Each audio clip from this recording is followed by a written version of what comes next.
Dylan, we we got a 9.1% CPI reading last week. What were your initial thoughts, reactions seeing that?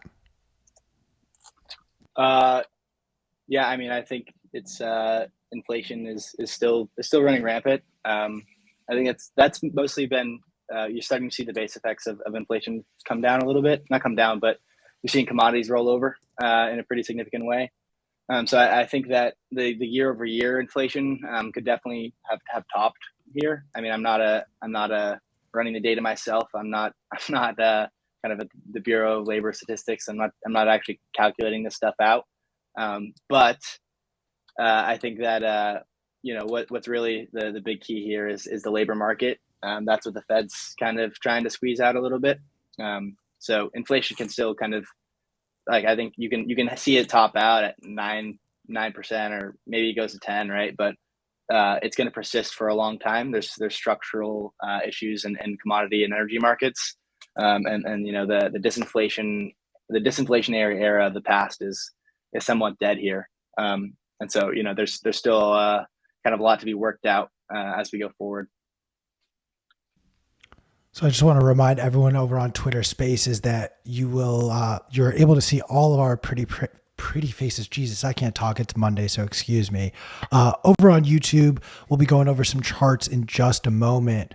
Um, look, gas prices for me have actually strangely gone down 50 cents a gallon, so I'm still sitting above $5. Like, what is it in Nashville P for you, and Dylan? What does it look like in Vermont? Man, I think for me it's just food prices. Like food prices are getting higher and higher and higher, and it's wild. It's also interesting. It's very interesting to me that I'm always fascinated by, separate from what's actually happening, from how the official government narratives are shifting. And so the more the government kind of acknowledges these increases in prices, that to me is almost a stronger signal than the actual prices themselves. So I feel like we've been seeing a lot more of that in terms of the public narratives that are being shilled. Expand on Yeah, that since you avoided the question. Sorry, Dylan. No, I was going to say, I mean, food prices is the thing for me. You said gas has gone down for you, but cans of cat food, which I eat constantly, in order to stack more sats, save money, that's gone up. And now human food, obviously, like fruit, veggies. I've just been very surprised at the cost. I assume that has to do with fuel prices as well, but not sure, man. Dylan, yeah. I please mean, go I ahead. just I just bought a moped, so I get 80 miles a gallon, which is great. I mean, I'm not sure about the actual gas prices. I don't really look, um, but what Must else? be nice to be that rich. Ah, all right. So let's dive into some of these things. I mean, look, I'm with Dylan on the moped train. I mean, to be honest, I'm looking at electric bikes myself, and then those electric bikes cost as much as used motorcycles. So I may not live to the end of this year. So I digress. We got the CPI numbers in.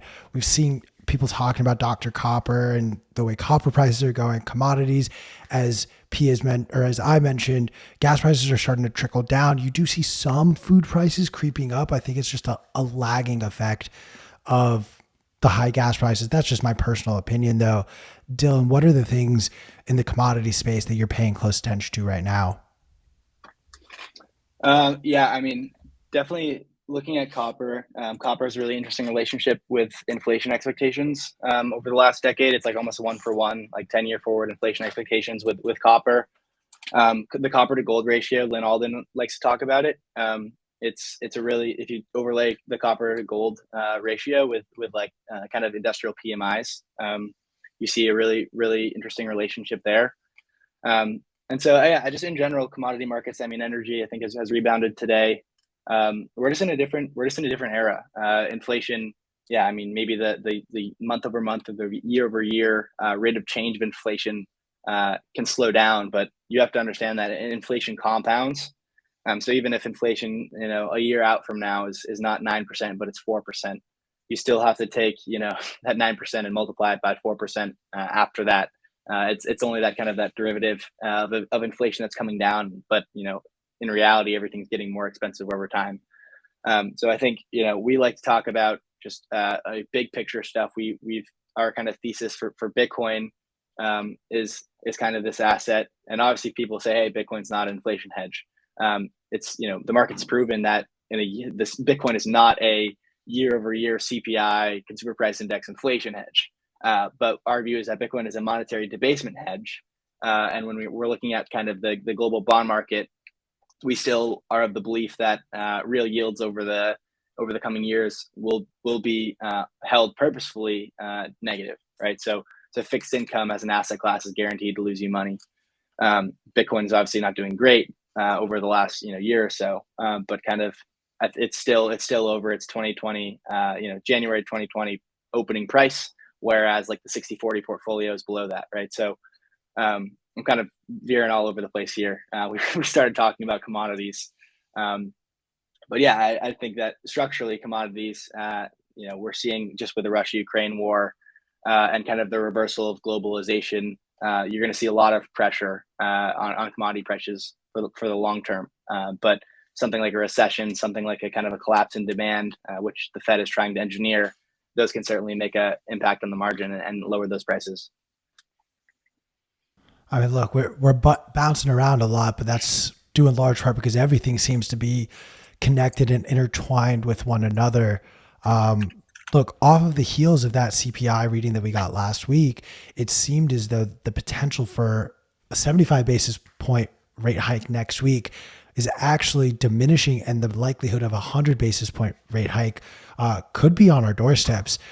Can we talk a little bit just about where or what effect these the increase in fund rate could have on just the market as we've seen them progressively raise rates? We've seen the effects it's had. I mean, we're in the midst of this bear market. What are your expectations? How are you preparing? Yeah, I mean, the most interesting thing for me is that you're seeing actually the bond market's like calling the Fed's bluff and saying, if you look at like the eurodollar futures curve, and this is last week's numbers, so I couldn't tell you exactly what they are today, but it has the Fed funds rate topping out at like 3.8%, 3.9% this December. And then actually, if you go out to like next December, it has the Fed funds rate at around 3.2%. And so you're seeing that actually the market's expectations is that the Fed actually cuts throughout 2023, just on the basis that there's just structurally way too much debt out there. And if you see, the Fed actually hike this far up, you're going to see kind of this huge collapse because of how much debt there is and how much, again, like it's a structural issue.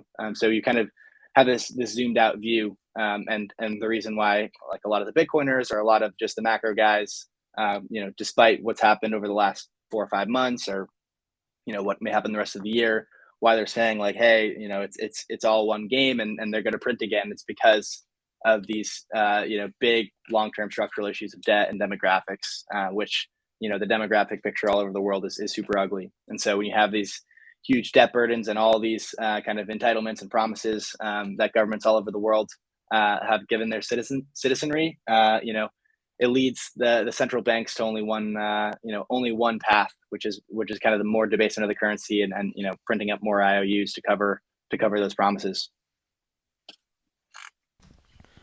So just for those who, like me, had to quickly look up and make sure where we're at, the current Fed funds rate sits at about 1.5 to 1.7. So there's still plenty of runway to go. I mean, I want to really break this down though, Dylan, and correct me if I'm wrong if I'm assuming that event that a lot of Bitcoiners are waiting for, that reversal of the Fed's position, this would be that a decline in this implied federal fund rate would mean that sometime in 2024, the market is expecting them to have to reverse their position. So is that an accurate way of reading this? 2023. Yeah. Oh. I mean, you can go out and you can look at it's called like eurodollar futures. Originally eurodollars was because it has nothing to do with the euro. It has everything to do with just the fact that European banks had dollar time deposits. So the eurodollars or the eurodollar futures is named after kind of like, it was originally like offshore Fed fund futures, but now that's at the CME. and it's basically a way to speculate or hedge interest rates, right? So the market's saying, hey, the Fed's going to raise to here. They've said that, but it's going to come down because the bond market understands that it's not sustainable over the long term. I think really what you're starting to see people see, and I think anyone that hasn't read Arthur Hayes, his latest piece, I gotta touch up on it again, but when you're watching like something like the Dixie, which is a majority just kind of indexed against the euro and the yen, the two, the second and third largest currencies in the world, which have meaningfully weakened against the dollar over the course of the year, because these guys are net energy importers, right? So they import their energy, and the central banks, the BOJ and the ECB, are continuing their epic monetary stimulus, right?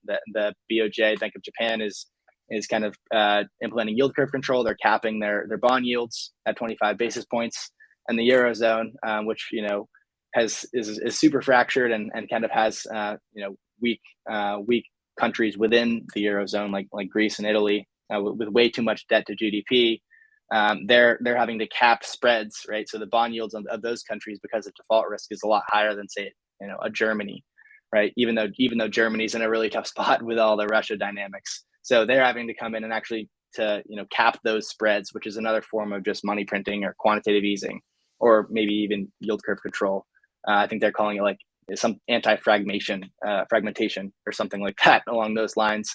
But essentially, you have this kind of the second and third largest central banks are still implementing kind of monetary policy gone mad, while the Fed's tightening. So you're seeing the dollar index, which is again just dollar relative to other fiats, mainly the euro and the yen, is soaring, showing dollar strength. And traditionally, just if we go back to the history of this kind of this global monetary system, global monetary order of the dollar, it's basically post Bretton Woods, or if you want to look at it post Nixon shock, right, when it's pure free float fiat.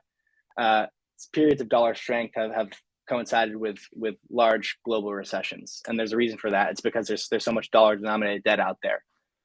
So now we're seeing that relative dollar strength, and even though the dollar is materially weakening against commodities, real goods and services, it's strengthening against other currencies, and this is kind of where you see like large debt crises emerge, right? So any emerging market, whether it's a European company or just kind of foreign entities, right? If they have dollar denominated debt, they have to sell dollar assets, and that could be treasuries, that could be U.S. equities, that could be Bitcoin even, right? Like anything that's got a dollar exchange rate, they have to sell those assets to cover their dollar liabilities.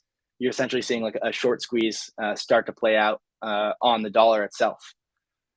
So that's why dollar strength coincides with recessions, and oftentimes, just with how much dollar debt is out there, and the crazy thing is it's not quantifiable. There's so much. It's called like eurodollars, right? Nobody knows the size of the eurodollar market. Nobody knows how much actual dollar debt is out there. It's very opaque, and so we can see these really scary moments where the dollar just screams higher and risk sells off. And actually, if we look back to like say March of 2020. You saw like the largest market in the world, the treasury market, it was illiquid. It went no bid on one of the securities because there were so many foreigners that were selling treasuries to cover that dollar short position, right? Dollar short meaning just dollar denominated debt. So like these are like big picture issues here, but this is what a strong dollar. Why pay attention to the Dixie at all? This is why. It's because we have these huge issues that have built up across decades that are systemic. I want to quickly go back to the chart on the Dixie, Chris, if you don't mind pulling that up. And everyone who's tuning in on Twitter Spaces, just a reminder, we have pinned to the top. You can pop on over to YouTube where you can actually see our pretty faces and the chart that I'm referencing right now. We're speculating for a moment, so bear with me, Dylan, but are your expectations that the Dixie has peaked, or is there still room for it to continue to rip higher? Historically, it looks like, the peak of 2002 or the peak in 1985 would imply we still have a good amount of runway still to go, but there could also just be an argument to be made that each peak has muted itself and become less and less severe. So curious if you think the Dixie has peaked or what those expectations may be. Yeah, I mean, okay, like I'm not a foreign currency trader. Like I'm not, I'm not trading dollar yen, dollar euro. But just kind of as an outside observer of these markets, and just like looking at the structural issues of these other markets. Never mind the fact that the Fed's saying, "Hey, we're tightening," while these other central banks are saying, we're still printing, we're still monetizing debt. The problem of these countries being net importers of energy, the structural energy deficit that the world is experiencing. Just today, this morning, Russia's like Gazprom said, hey, we're not we're not going to be sending Germany any more gas, right? So there's Germany, Europe's factory, and kind of like the biggest driver of the European economy has a huge energy deficit that can't be just fixed with another kind of band-aid, right? There's no easy way to fix this. So the weakness that you're seeing in the euro, the weakness that you're seeing with other currencies relative to the dollar, never mind the fact that the dollar is kind of strengthening as the Fed is supposedly going to try to roll back and lower its balance sheet. These dynamics are unchanged. So we're seeing a little bit of a relief today.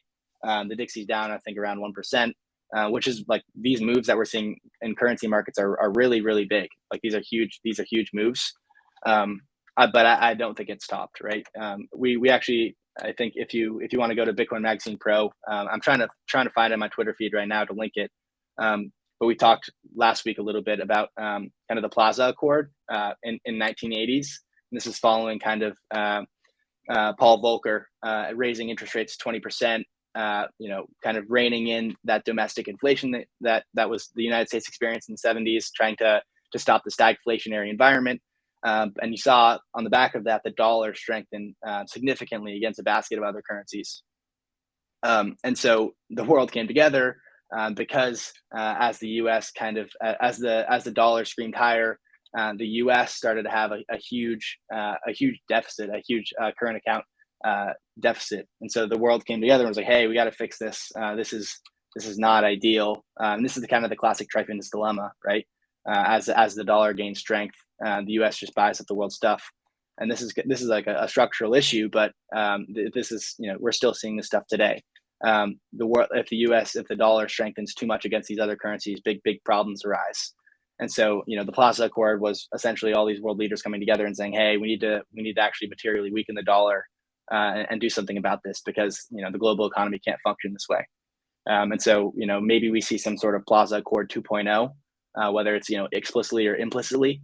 But, the longer that the dollar's up here or the higher it goes, the more and more problems, whether it's under the surface or not, that the global economy will face. I want to pop on over to slide 5 because knowing me, I'm misinterpreting this. This is the U.S. balance on current account percent of GDP. Walk us through what you're seeing here.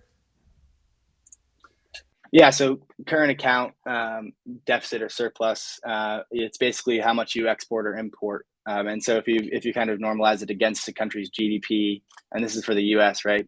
But you're seeing essentially the U.S. being the world reserve currency, and this is something that Robert Trifen saw in the 60s. It's like anybody that's the world reserve currency, any country, is going to have to basically run deficits to supply the world with liquidity. And if you don't run deficits, then the world will face a recession. And so he saw this. Robert Trifen, an economist, he saw this in the 60s. But essentially, if you look at periods of significant dollar strength, this problem gets a lot worse.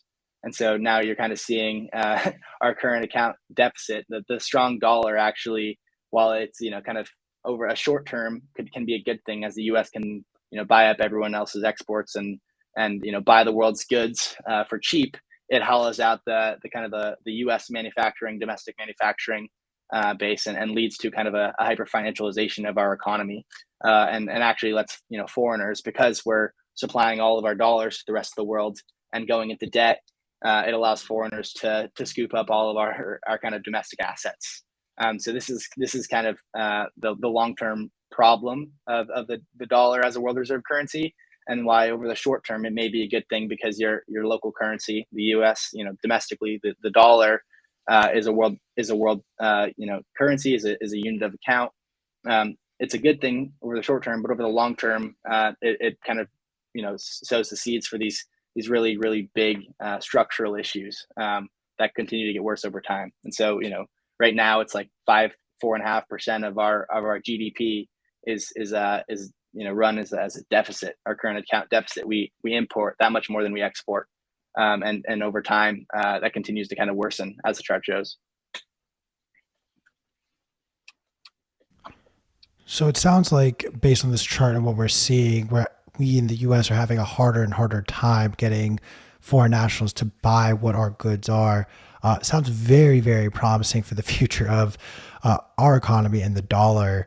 I want to pop on over to slide number 7, because actually you sent a tweet out and put this chart on my radar last week, Dylan, just almost mocking what is actually happening based on what the Fed is trying to tell people and the results of the CPI print.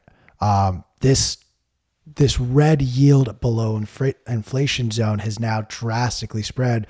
Why should anyone be concerned about this? Like, what are you seeing? Yeah, I mean, this is for anyone that's not looking at the chart. It's just U.S. CPI year over year and the 10-year Treasury yield. And what it's meant to show is kind of since 1981, since interest rates topped and Volcker got inflation under control, there's been this 40-year secular trend of real yield bull market in bonds. So inflation was below bond yields, and if you have obviously like the long dated debt, like bonds, not treasury notes or treasury bills, as the yields go down due to the duration of that debt, the value of that debt continues to rise. So you saw this huge secular bond bull market from 1980s to 1981 to really 2020 or 2021. I think in 2020 was the year that the real bond bull market ended, just based on inflation and where bond yields are. And so now we're kind of seeing whether it's some people, there's still bond bulls out there that think that this is just kind of a deviation, but I'm of the opinion that we've kind of seen the top of the real bull market in bonds. And so now whether the Treasury 10-year Treasury is floating around 3%, I don't know what it is exactly off the top of my head. Year over year inflation is at 9%. Again, even if that comes back in to say 4%, 5%, you still have we're still witnessing financial repression where interest rates need to be materially lower than inflation to kind of erode the real value of this debt. Federal debt to GDP is over 100%. You have debt problems all over the world. And so as a fixed income holder, you're kind of, you can speculate on bonds, right? And if interest rates go lower, then you can get a capital gain on those bonds.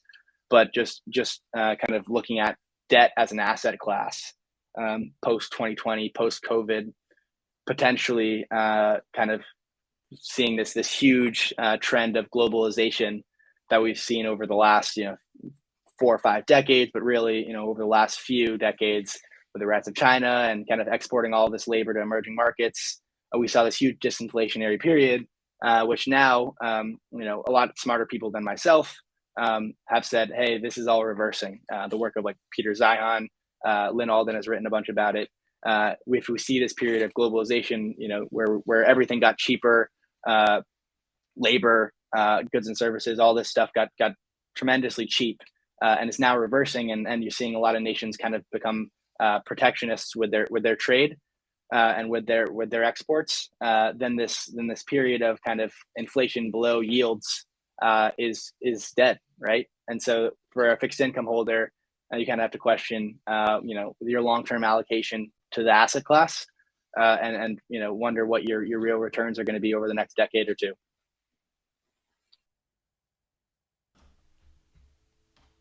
Neither of us are experts in this space, but I just love your opinion as someone who's spent far more time than I have really dissecting and looking at these things. Chris, if you could pull that chart back up, I think something that I find really interesting on this is during the 2007-2008 financial crisis, you actually see the CPI print get negative. And we had a deflationary period for some time that gave the yields this appearance of being very strong for a little bit of time. Why have you just in your research and the time you spent looking at these types of markets, why have we not seen that yet, or will we see something like that materialize if and when more bonds start to deteriorate? Yeah, I mean, I don't think it's a bond market. I don't think it's a bond market phenomenon. I think basically you saw a deflationary bust in the great financial crisis. And so that's certainly possible. I think maybe for a brief period of time, a couple months out, say, if you just look at a lot of the commodity prices, the year over year charts, it's certainly possible to get kind of a quick deflationary impulse or a negative year over year CPI reading. I certainly don't think it's likely over the short term. But yeah, that'd be kind of that would be something where the Fed would come in, and that's deflation is certainly it's not something that's good for a credit based monetary system. And so that's why they kind of always target low inflation numbers. I mean, 2% is very arbitrary, but in a fiat credit system, deflationary busts are deadly, right? So that's why it's horrible for the economy, and that's why in general when people talk about Bitcoin, this is kind of a side tangent, but you say people will say deflationary money can't work, and they're thinking more so of kind of credit contraction in a fractional based monetary system, and not technological deflation reducing prices, which are two different things in my opinion. And I think the fractional reserve credit contraction is what can oftentimes lead to this CPI going year over year going negative, right? Imagine it like what we just saw in the Bitcoin space, right? Or the crypto space broadly, where all these promises and all this unsecured credit blew up. We have no lender of last resort, so exchange rates tank. Say just kind of map that out to the great financial crisis, where it's not Bitcoin or crypto markets. It's housing and mortgage-backed securities and the banking system, right? You see this huge deflationary impulse and all this fractional reserve promises collapsing on each other, and all these asset prices tanking, and you see demand for goods and services fall, and so prices on a year over year basis contract, right? So the government comes in and injects the system with a bunch of more liquidity to keep it all propped up. In Bitcoin, we don't have that lender of last resort, but that's the kind of the ultimatum of a fiat monetary base or fiat monetary system, is that when you see the kind of the fractional house of cards start to crumble, they come back in to try to prop it back up, because that's kind of a reflexive doom loop when that starts to take place. And so the Fed, I think, for the longest time wanted inflation. They didn't want inflation this high, but a year over year negative CPI is certainly not something that they want either. And I think arguably you could say it's actually probably worse from what they're trying to achieve.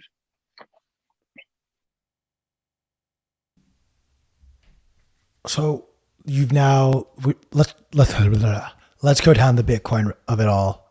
As everyone who is listening in on Twitter Spaces should be aware, if they're not, Bitcoin is in a bear market. The global economy is in a bear market, and Bitcoin has never really been alive during a global recession. We are not technically there, and by technically, I just mean the powers that get to determine whether or not we're in a recession have just not officially come out and said that. I want to just, me, I like to speculate. I know how much you don't like it. Just bear with me. You're on for the next 20 minutes. So you're kind of stuck. Sorry, Dylan. Should the reading come out in I believe it's next week, we'll get Q2's GDP reading. And should we get a negative GDP reading for the second quarter, that'll be 2 successive quarters, i.e. a technical recession will be triggered. Do you think that the market is going to be surprised by that? And I'm talking the general market first, and then secondarily, do you think Bitcoin will be surprised by that? And by that, I mean the price of Bitcoin.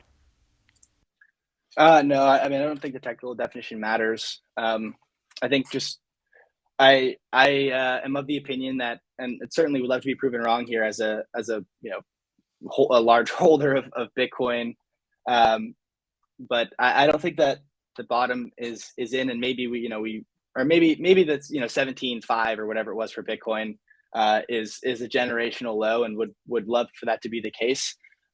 Certainly, there was an absolute truckload of forced selling that took place on the back of the Three Arrows Capital liquidation and all the the counterparty risk that resulted from it. And before that, Luna as well, right? just like, hundreds of thousands of Bitcoin were puked up in this kind of event.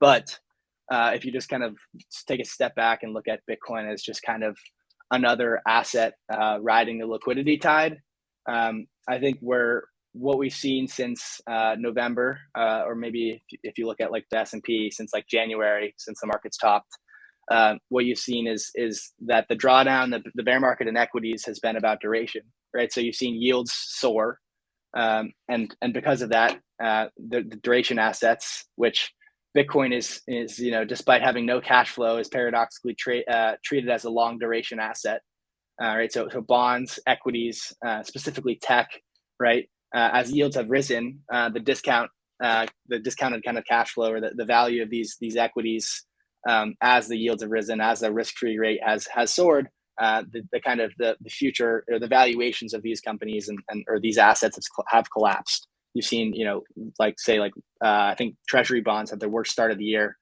in recorded history since like the 1800s, which is somewhat of a crazy stat, right? So that's like the first leg of this bear market. And I kind of was speculating and saying, hey, like I think if this is to get materially worse, if we are amidst the recession, if the Fed continues to hike, and we see 9-10% inflation year over year, consumers are really starting to feel it in their pockets. You're seeing European, that the eurozone is getting decimated because of energy, right? We could expect or should expect some form of earnings, right, recession. So we've seen the duration part of the decline get really rapidly priced in, and I think for the most part that's done, right? Not talking about Bitcoin, but equity markets specifically. The next kind of leg, I would suspect, if we are in a true recession and a true bear market, and again, could be wrong here, and the market's been chopping around for a month as people are trying to price all this in, but traditionally, what you would expect next is for the kind of the earnings recession to be priced in. So we've seen the duration, but you would expect that the EPS revisions start to go lower, and if we are kind of seeing actual quantitative tightening, you're going to see credit risk start to get priced into both bonds, corporate bonds, and to equities. And so when I think of Bitcoin as just kind of another asset riding the liquidity tide, even though there is kind of its own exogenous variables, there's Bitcoin native derivative markets, and certainly kind of the bounce we've seen. Bitcoin's trading at like 21.6 right now, 21.7. There's derivative market dislocations that can get worked out, where Bitcoin's been basically chopping around, and it's just derivative markets that have been sending it from 19 to 22 and back, ping pong back and forth for the last month or two. But if we are truly kind of in this global recession, potentially depression, right? When you just kind of quantify the energy deficit, there's a whole lot of pain that's being felt out there. Then I think the next leg lower for equities, and the next kind of catalyst for risk off, is that you see these earnings revisions really start to get hit, and you're seeing like people a lot smarter than myself, a lot more successful than myself, like Michael Burry, say that as well. Right, he's saying, hey, the first leg was about duration, and that was priced in very rapidly. But this bear market isn't over, and really, you haven't even seen the start of these earning downgrades in equity markets. And so, Bitcoin obviously seen a ton of forced selling. Derivative markets, you saw a huge rise in open interest in BTC and ETH.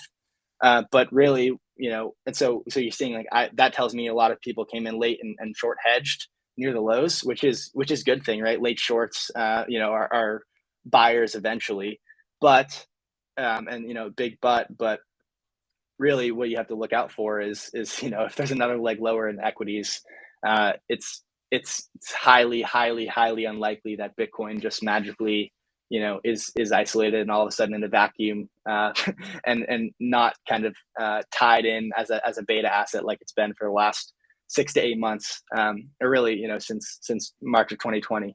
It's kind of just a higher beta asset to the liquidity tide of the central bank monetary policy, and that's not necessarily a bad thing. I think that's actually a pretty natural progression, and that's kind of always how Bitcoin is going to monetize. But that's just my opinion.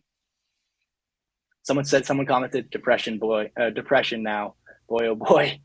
I don't know about depression, but it's certainly not looking good.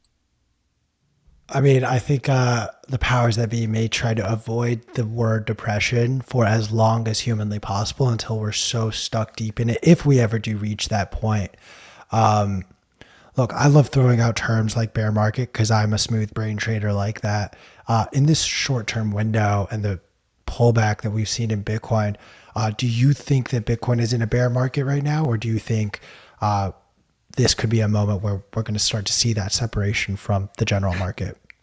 Q, we're 75% off the highs, my brother. This certainly isn't a bull market. Not with Yeah, that I mean, attitude. yeah. I mean, if this is the lows, then great, and I'll happily, ride that up. But I don't think we're out of the woods yet. Would be happy to be wrong, but I mean, you're seeing like a lot of kind of under the surface accumulation, right? But Bitcoin is like as an absolutely scarce asset, and very inelastic, right? It's supply inelastic relative to demand. Um, it's only a couple 100,000 Bitcoin can send the market up or down, right? So price is set at the margin, and if you just think about marginal buyers versus marginal sellers, obviously the last 6 months have brought a ton of just indiscriminate selling. But when you're looking at the marginal buyer, the plebs are certainly buying, but if you think about the average pleb or the average market participant that has no Bitcoin exposure, uh, traditional legacy funds are risk off. They're risk adverse, and they certainly don't want to be speculating on an 80 vol asset. Maybe a little bit of exposure here or there, dipping their toe in, right? Legacy participants. I think with the new Basel requirements or the new Basel, what is it called? Regulations. Banks can have 1% of their assets in Bitcoin now, which is great. I don't expect banks to just start aping into Bitcoin right away, but that's good news. The kind of the gap earnings accounting, the gap accounting for corporates is still very is just not ideal, right? So mark to market losses, but not mark to market gains. So if you buy Bitcoin at 20K and it goes to 10K, you have to take a hit on your earnings, like you've seen that with MicroStrategy. So that's still not ideal. And just in general, like I've said this on previous streams, and not to be pessimistic, but in the crypto space broadly, and Bitcoin's obviously not isolated from it. This last 2.5 months has been a huge black eye, and so really, kind of any participants, serious participants that would want to get involved, have a whole lot to kind of sort through following this aftermath, and there's kind of a lot of just opaqueness that people maybe previously didn't think was out there. So I think obviously Bitcoin will get to the other side of this, and it's still a legitimate macro asset. But just in terms of the start of a new bull market coming forth, and all time highs by whenever, I think people should just taper their expectations a little bit, because we still have some kind of clunkiness to sort through from the macro perspective, and also just from a regulatory perspective. Like I'm not one to call for regulations, and I certainly don't like big government, but just in terms of sophisticated market participants getting involved in this space, the last 2 months have certainly not been, advantageous to the effort there. Wait, but are you saying that is related to regulation, and that regulation would help there? I mean, I'm a little conflicted, because part of the anarcho-capitalist libertarian in me says abolish the SEC. I'm not actually calling for abolishing the SEC, but like, I do have that libertarian kind of free market mindset. But at the same time, you have legitimate fraudsters like Celsius and Alex Mashinsky, and it looks like what a lot of the Three Arrows stuff, and the whole Luna debacle, and whether that's a legitimate, honest effort at something unique or not is another debate. But just all of this has kind of, and also like the kind of the dollar banks, right, that weren't actually these kind of digital banks that weren't actually banks, and they were just aping the treasuries into UST, right? All of this stuff is basically begging regulators to come in and and enforce with a more heavy hand, right? So I don't know if it would have stopped it or not. I don't know if the SEC didn't do its job good enough. Like I certainly am not calling for Gary Gensler to regulate more, but I just think that it would be foolish to think that more regulation isn't coming on the other side of the craziness of the last 2 months, unfortunately or fortunately.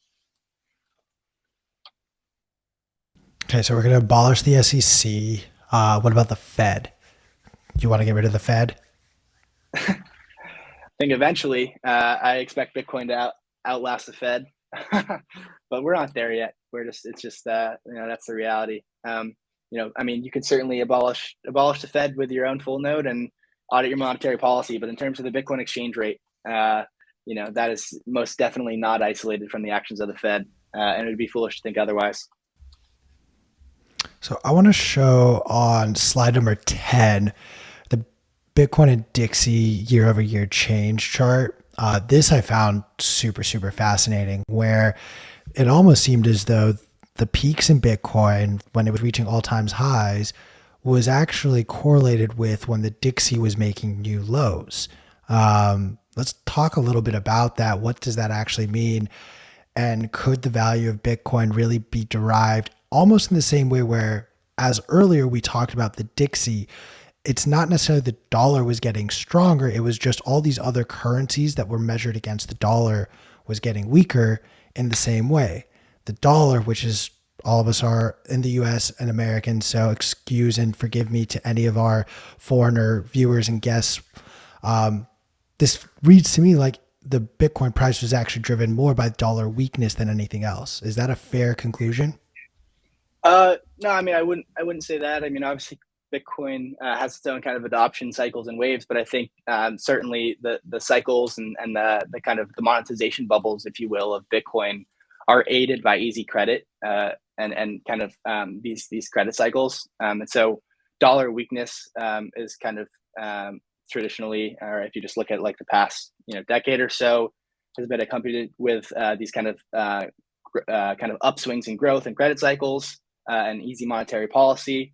And so kind of when money's easy, when money's cheap, you're going to see, and basically that's, it's just like liquidity is very available. Bitcoin crypto sees kind of a huge upswing and kind of a new, a new cycle, right? And so, and when conversely, when the dollar is strengthening and you see global liquidity pulling back, and a deceleration of credit growth or even an outright contraction of credit growth, you're going to see stuff like crypto, like Bitcoin, take a big hit, right? So if you look at, I like to just like the last 2 years, because I think Bitcoin is, even though it's still very immature, I think it's matured a lot more than its 2015, 2016, 2017 cycle. If you look at the last 2 years of Dixie and BTC and inverse the charts and throw BTC in log scale just to see a little better, it's like pretty similar chart. And so I think that's certainly telling. And obviously, the dollar can strengthen or weaken, and those foreign currencies can as well. There's a bunch of variables there, but the dollar rules all, which is why it's such a significant chart and why I pay attention to it. So the dollar will reign supreme for some time. What are some events that you are keeping an eye on that will further weaken the dollar? Personally, I'm of the opinion, and this is, I'm not expecting an imminent pivot in monetary policy. I think, anybody that's kind of, if you've been expecting a pivot every month of 2020, then you've gotten your shirt ripped off. I mean, long-term investors are, unbothered. And I think that the long-term investment thesis of BTC is completely unchanged and, potentially even strengthened through all of this craziness. But really, I'm of the opinion that this and at what level and at what scale is anybody's guess. I certainly don't know, but I'm of the opinion that all of this craziness leads inevitably to the Fed turning to yield curve control in some form. So whether that's monetizing the treasuries at 3% or 2% or 0%. We've seen interest rate policy as a tool be used by the Fed until the great financial crisis, where quantitative easing became the primary tool. Now, post COVID, they QE infinity, they monetize corporate debt. Inflation's raging, so they're having to try to walk that back. But I think inevitably, whether it's something in the eurodollar system, whether it's something in international markets, maybe the legacy or the banking system, although that's, from what I see and from what I hear from other smart people, is a lot stronger than the great financial crisis. I think inevitably that the Fed, just due to the kind of the size of of the U.S. debt load, the size of the eurodollar system, and just the cost of kind of rolling this debt over in, and just the sheer size of the U.S. entitlements, and kind of fiscal obligations. The Fed needs to monetize the U.S. debt, especially also if we're talking about dollar strength. The more that the dollar strengthens, the more that, again, that foreigners have to sell dollar denominated assets, of which the largest of those asset buckets is U.S. Treasuries, is U.S. debt, right? So the more that the Fed tightens, paradoxically, the more that they're going to have to pick up the slack from kind of buying the U.S. debt, because foreigners are selling it off to cover their debt loads in dollars, right? So the U.S. kind of fiscal outlook and the debt burden is in a worse spot that the stronger that the dollar becomes. So I think I'm kind of the opinion that the Fed will obviously pivot, if that wasn't implied already. But I think the end game here is yield curve control, similar to what the ECB and the BOJ are doing, whether that's implicitly or explicitly. The U.S. is going to, in some form, and it's going to be some weird form of acronym, and it's going to be some obscure facility that sounds super complicated and complex, but it's going to be some form of debt monetization, and it's going to be another form of money printer go burr.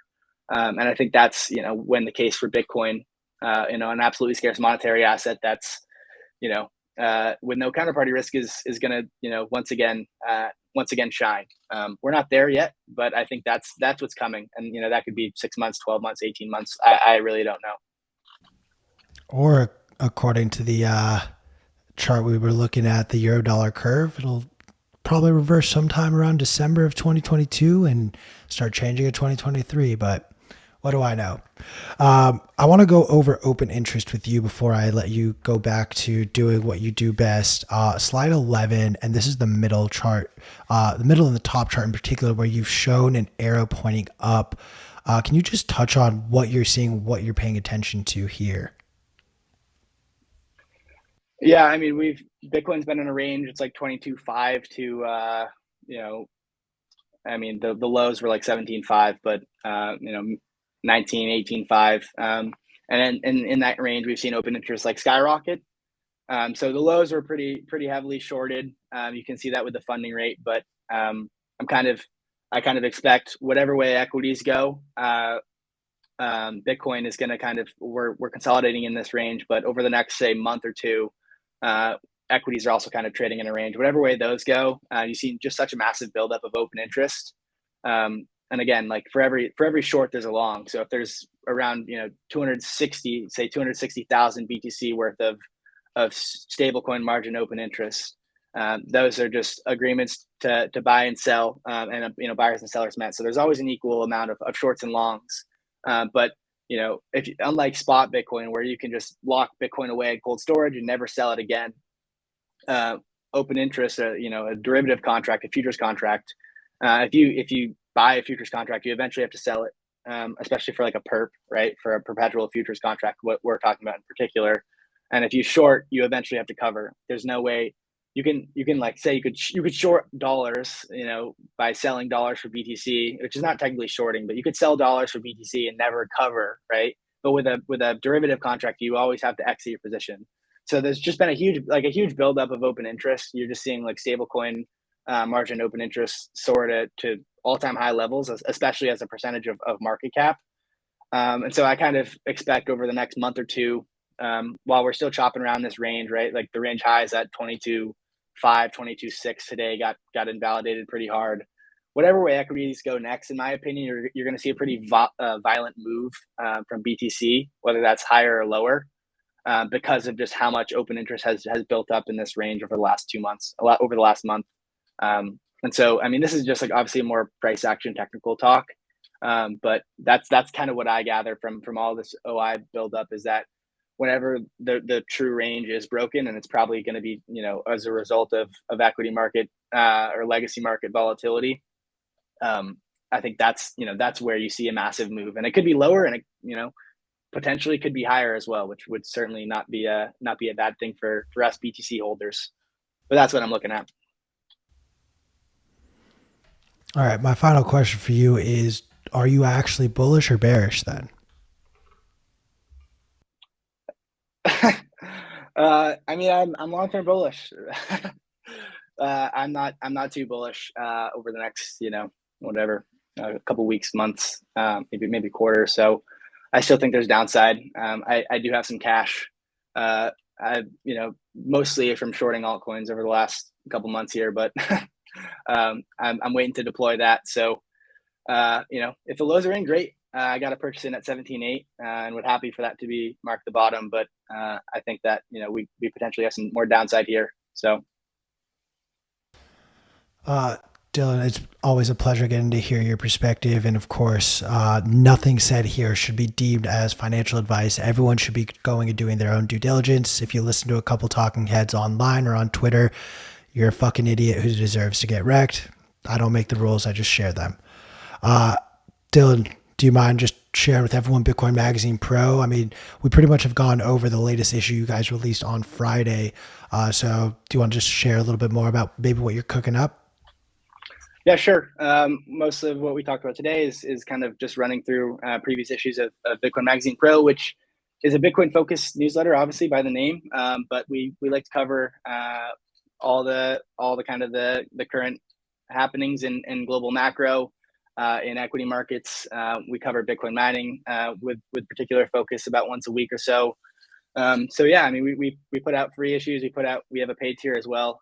But Sam and I, Sam Rule, who's out today with some family stuff, but we're kind of the engine behind this, and we have a great team supporting us. So check that out. The link is in my bio. But we're putting out, for the most part, daily content, kind of around all this stuff. So if you like to talk today, if you liked what you saw, if you're watching on YouTube, then give it a check out. And appreciate everyone that tuned in. I cannot stress how much signal comes out of this newsletter, how much I learn on a regular basis by subscribing. There's a free tier. It costs you nothing but your time, and your time will be well spent by reading the words that Dylan, Sam, and their team put together. So highly recommend, if you are not already subscribed, to pop on over and subscribe to the free tier. It'll start there. And of course, just a reminder to everyone listening, both on YouTube, on Twitter, Bitcoin Amsterdam is coming up. Ticket prices will be going up on Friday, so be sure to lock it in. I am deep into the negotiations of trying to convince everyone at Bitcoin Mags. Okay, cool. CK is out of the spaces. I am really trying hard to be able to smoke weed with you guys at Bitcoin Amsterdam. So buy your tickets, come, and we'll have a blast. It's going to be the first Bitcoin, or the biggest Bitcoin conference in all of Europe. Shoot us DMs with people you'd like to see talk. Shoot us DMs with people or events or things that you'd like to see happen there. Sound Money Fest will be going on in Amsterdam, of all places. Oh my God, I may never come back from that trip. Lock in your tickets before ticket prices go up. And of course, that's a wrap. P, how's that sound as a wrap? We good? Fantastic. Let's call it. We'll see y'all tomorrow. Same time, same place.